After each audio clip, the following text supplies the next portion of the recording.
Let's get right into it. Give us the elevator pitch for this app. Kind of explain to it. It's obviously involved with painting. And who is your target consumer? Actually, we've virtualized the classic painting on a 2D canvas, like we all know, like we all did as kids. And our target market is pretty much everybody who wants to be creative and do that in a way where the threshold is really low to get started, actually. All right, so Wim, I want to talk to you about the hardware for a second. Yeah. Are there issues with it? I mean, we saw the Meta Oculus headset. There wasn't that much adoption, really. A lot of people weren't that eager to get on board with it. What are you seeing when it comes to this one? Do you see a bigger opportunity? Because for someone like you, honestly, you want to get as many people on there as possible. I'm also looking at the CNBC review here. There's a social aspect because you can hang your painting and your friends can come by and look at it. Yeah, that's true. So that's our social part, because we try to actually create a community around creativity, and we want people to be able to show and get better at painting in our app.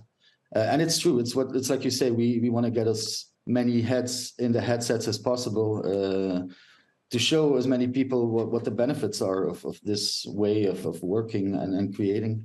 And I think that the headset that Apple has launched, not just like the headset itself, but the fact that they actually get into the game of XR is a big thing. And like together with the announcement of the Quest 3 that happened earlier this week, this is a really big week for XR, I think.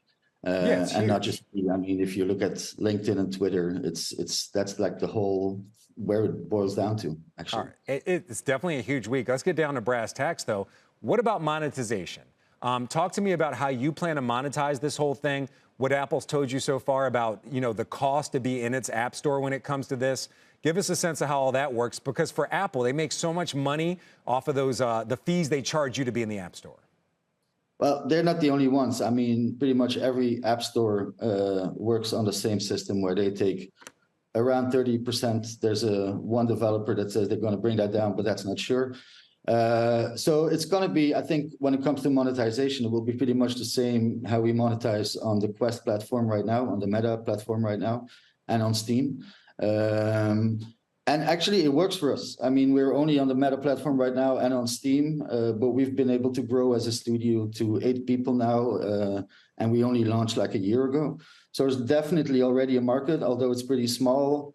We have a pretty popular app, if I may say so. And I mean, bringing more big players to the game is only going to make this better. So we're really happy with how things are going right now, because it's not just Apple, it's also Microsoft, it's Samsung.